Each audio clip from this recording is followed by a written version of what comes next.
Those are the kind of moves you want to avoid in a seemingly equal position. Magnus is just like a tiger. He just waits to pounce on those moments. And the moment the pawn structure changed on the king side, Magnus changed the structure in the center. And look at this. Queen b6. That queen may land on f2. Knight to h5. Rook to g6. This looks like a problem for Hans. None of these moves are going to be easy. And let's not forget there's a passed pawn just sitting here on e4 that you also have to look out for, because if you think you're just going to trade and it's going to be equal because we have the same material, not so fast. That pawn could be dangerous. And this pawn on d5, you need to use all of your resources to defend it. Your knight and rook are tethered to that pawn. Yeah, couldn't agree more. I'm sitting here thinking of where are the tricks for white. How does Hans overwhelm the queen, perhaps? Because you got to do it while she still has to guard the rook, and you have that d5 pass pawn. Okay, knight a4 is a way to at least attack the queen, whether she's overwhelmed or not. I like that move, but again, objectively, computer says black should be better. The thing I actually dislike the most about Hans' position right now is that he lost his time advantage. The time scramble is coming, and his king is going to be weak in the end. Yes, his king is the one that's going to be in trouble. We see a repetition of moves, but there's no way Magnus is going to make a draw. Queen b6 played. I think knight a4 will be met by queen to d8, just adding another attacker on this d5 pawn. And also, knight h5 is not out of the question in the near future. So Magnus, he's making Hans believe that there may be a draw on the table, but I do not think he's going to make it. Yeah, and Hans knows better. Whether he repeats or not because he has no better options, he does. I think Hans knows that Magnus is not going to take a draw. As I said a few moments ago, I think a draw would actually be a fantastic result for Hans in game 2. Doesn't go to d8, goes to b8, but similarly, the queen gets out of the way, doesn't repeat, and now she spies the f4 pawn once again, Robert.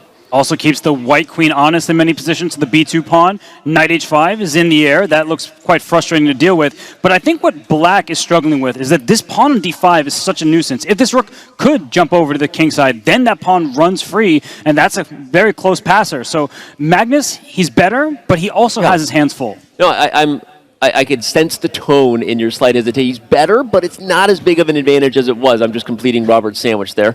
And I think, and you see, now it's close back to equal, right? So can Hans play d6 and get away with it? That's the question. It's a very tempting move here.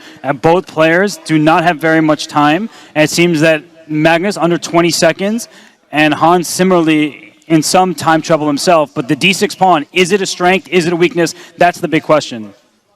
Knight to e2 is played there. Oh, queen f2 comes in.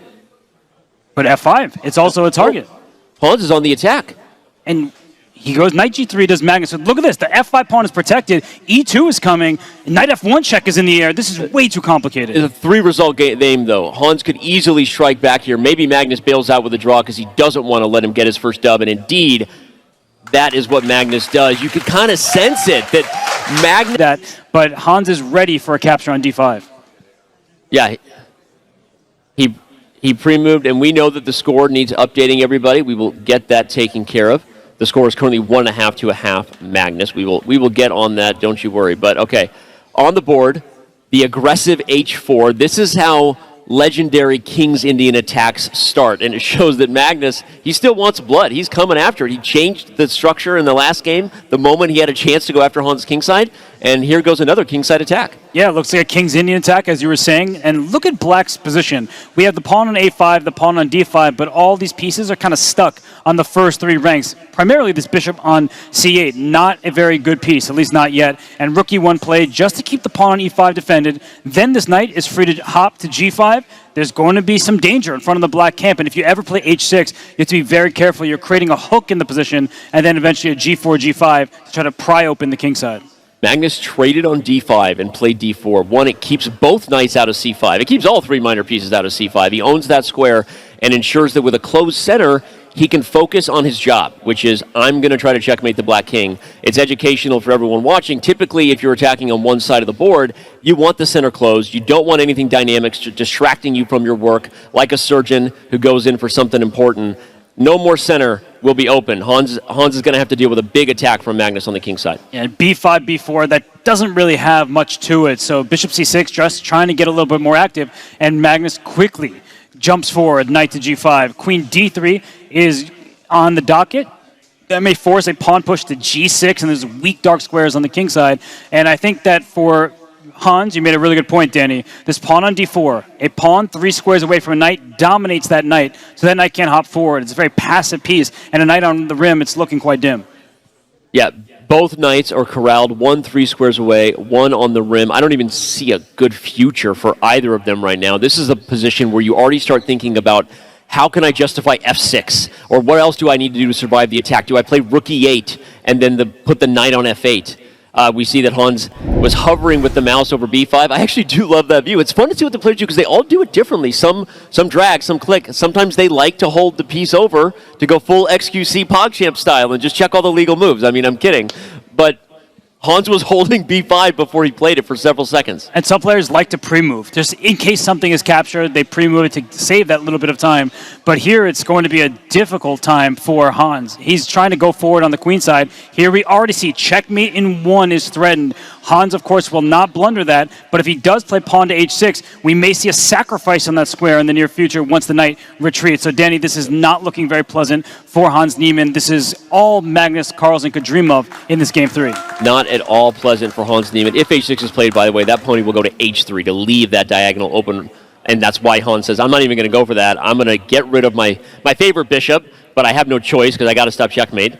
And back to my point about knight f8. Ooh, no, now it's not possible. I was going to say, you got to consider whether you're going to leave that square open for the rook, and he didn't. No. So now you are really trapped on the king side. That knight is no help. Looks very scary for black. And the main idea that you talked about, Danny, was to play f6, but that's not going to work with this e6 pawn targeted by 2 of white squares. So this is like a boa constrictor right now. Black cannot lash out, just hop forward with any of the pieces. The knight, okay, can go to c4, good for you. The pawn pushes to b3 and gets rid of your one threat. So I'm thinking that Magnus has a great chance here. He may consider pushing this h-pawn, trying to pry open the dark squares. Only white has the dark square bishop.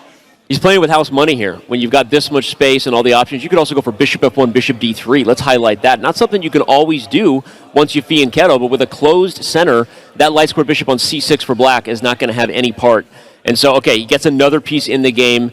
Use all your forces, kids, in chess when you're attacking. Magnus Carlsen leading by example by bringing that pony to the king side.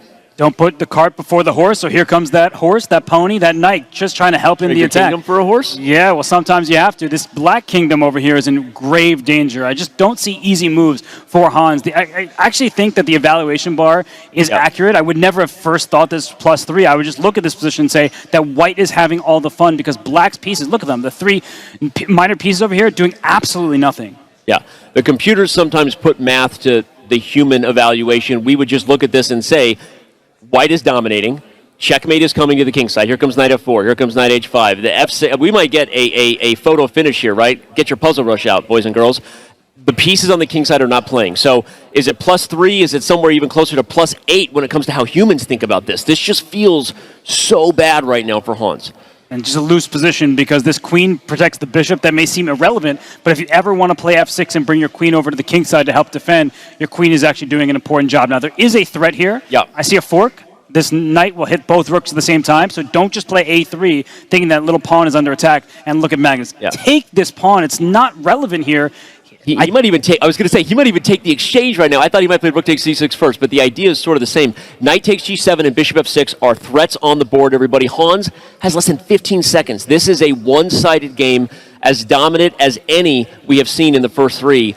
Magnus Carlsen is bringing the pain and bringing the house over here. I think you could just take on g7 with his knight, but you do want to calculate. You just don't want to give away your pieces when you're up 2.5 minutes. So for Magnus Carlsen, he's in a dominant position. He's leading by 1 point, about to make that 2. But look at him, knight f6 with a fork. And if you take it, bishop takes, and the king is smothered in the corner. That's just a checkmate.